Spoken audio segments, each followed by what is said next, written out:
মানে আপনি এগুলো ছাপিয়েও বড় প্রশ্ন আমাকে যেটা করতে হবে সেটা হচ্ছে যে এই যে জঙ্গি টোকাই ইউনুস সে কি করছে এই বক্তব্যগুলোর আপনি দেখেন আশেপাশে যে আইএস এর পতাকা আইএস এর মানে এতগুলো মানুষ এখানে দাঁড়িয়ে আছে ছবিটা দেখতে দেখতে মনে হচ্ছিল দেখুন এই যে যিনি কথা বলছেন তার পাশে যে লোকগুলো দাঁড়িয়ে রয়েছে আমি একটু ছবিটা দেখাতে বলবো এই যে তাদের এই যে মাথায় এই যে যেগুলো লাগানো রয়েছে ফেসগুলো তার সঙ্গে যে লেখাগুলো রয়েছে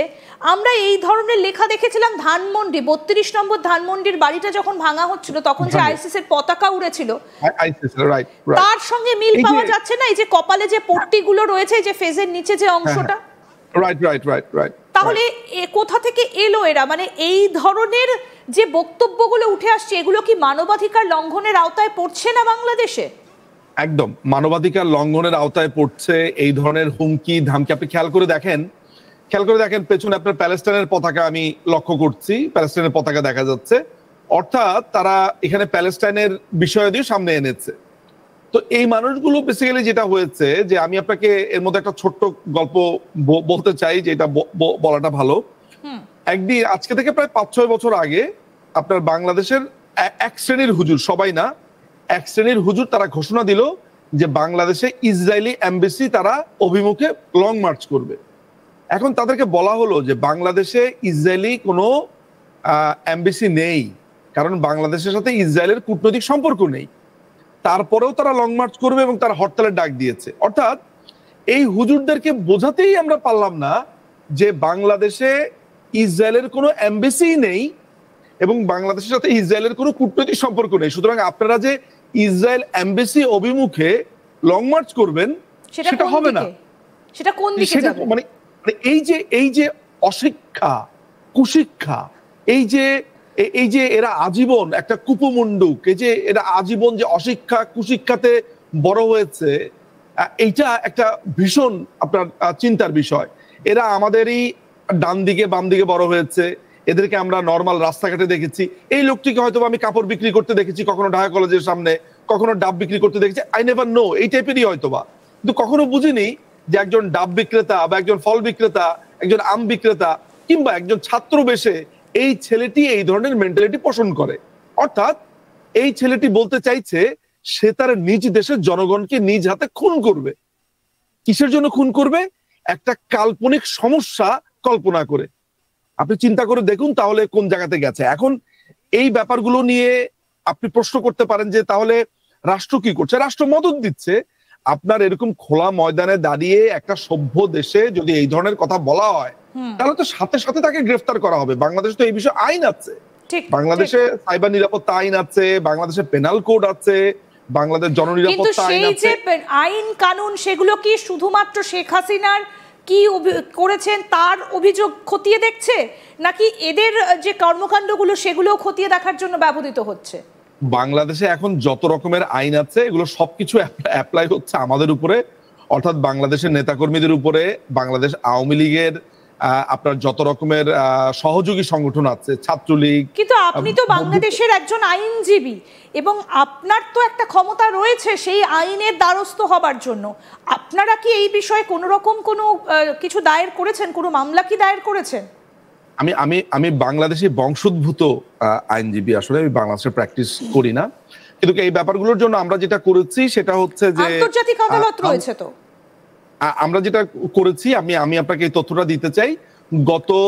আপনি তো জানেন যে 8ই নভেম্বরে আমরা একটা অভিযোগ দায়ের করেছি যেটার বাদী ছিলেন সিলেটের মাননীয় মেয়র জনাব আনোয়ারুজ্জামান চৌধুরী আমি দ্বিতীয় অভিযোগ দাখিল করেছি সেইটার এইটা করেছি 22শে জুন অর্থাৎ এই যে আজকে কয় তারিখ আজকে হচ্ছে 9 তারিখ এই যে 14-15 দিন আগেই 2 সপ্তাহ হয়েছে আমরা অভিযোগ দায়ের করেছি 22শে জুন সকালবেলাতে আমরা অভিযোগ দায়ের করেছি এটার যিনি অভিযোগকারী ছিলেন মোহাম্মদ হাসান তিনি অভিযোগ দায়ের করেছেন যে বাংলাদেশে যে হিন্দুদের উপরে যে দমন পীড়ন চলছে তাদেরকে যে সিস্টেমেটিক কিলিং করা হচ্ছে এবং ওয়াইড স্প্রেড যে কিলিং করা হচ্ছে অর্থাৎ জাতিগত নির্মূল অর্থাৎ ধর্মীয় পরিচয়কে কেন্দ্র করে যে পুরো জাতিগত নির্মূল সেইটার ব্যাপারে আমরা আন্তর্জাতিক আদালতে অভিযোগ দায়ের করেছি তারপরে বাংলাদেশ আওয়ামী লীগের নেতাকর্মীদের উপরে যে দমন পীড়ন সেটার উপর অভিযোগ দায়ের করেছি, এবং পুলিশের উপরে যে দমন পীড়ন গণহত্যা হচ্ছে সেটার ব্যাপারে অভিযোগ দায়ের করেছি।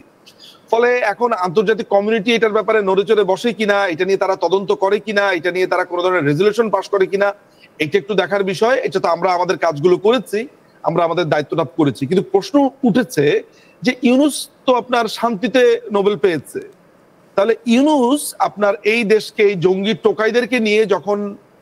এই কর্মকাণ্ডগুলো করছে, আন্তর্জাতিক সম্প্রদায়ের এখানে মতামতটা এখনো আমরা জানতে পারিনি। তারা বসে বসে দেখছে এবং তারা এগুলোকে ইগনোর করছে ক্রমাগত ভাবে। এই ব্যাপারগুলো আমার মনে হয় ভারত সরকারেরও আমার মনে হয় একটু নজরে আনা দরকার, যে ভারত তো শুধুমাত্র বাংলাদেশের এই ঘটনাটা নিয়ে না, সারা পৃথিবীতেই তো এই ধরনের দমন নিপীড়নের বিরুদ্ধে ভারত সবসময় সোচ্চার থাকে বলে, এবং আপনাদের মিডিয়াও ক্রমাগত ভাবে সারা পৃথিবীতেই যেখানে দমন নিপীড়ন হয় বলে। আমি মনে করি যে আপনারা তো সরব রয়েছেনই মিডিয়াতে, এটার জন্য আসলে ধন্যবাদ প্রাপ্য, কিন্তু ভারত সরকারও আরেকটু কঠোর অবস্থানে বা তারা আন্তর্জাতিক পরিমণ্ডলে এই ব্যাপারগুলোকে অ্যাড্রেস করা প্রয়োজন।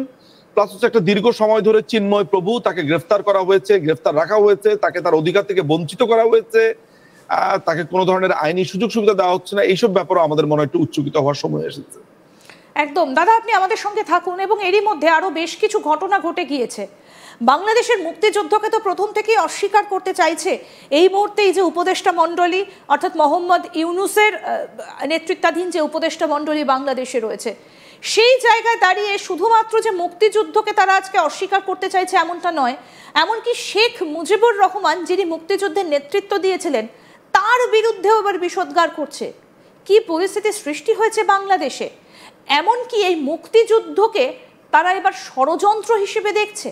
আসুন সেই দিকে বোঝায় এবার একটু নজর দিই।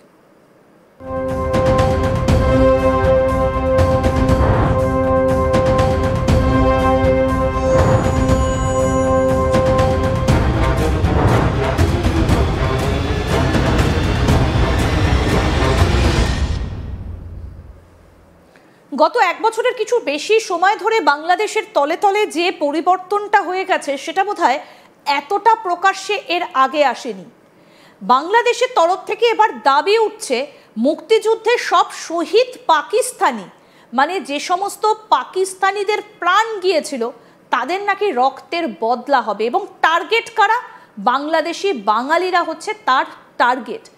আমাদের সঙ্গে রয়েছেন বাংলাদেশের বিশিষ্ট আইনজীবী নিঝুম মজুমদার। দাদা, আপনি যে পোস্টটা আমাদেরকে পাঠিয়েছেন, অবশ্যই আমরা দর্শকদেরকে সেই পোস্টটা দেখাবো। মাহফুজ আলম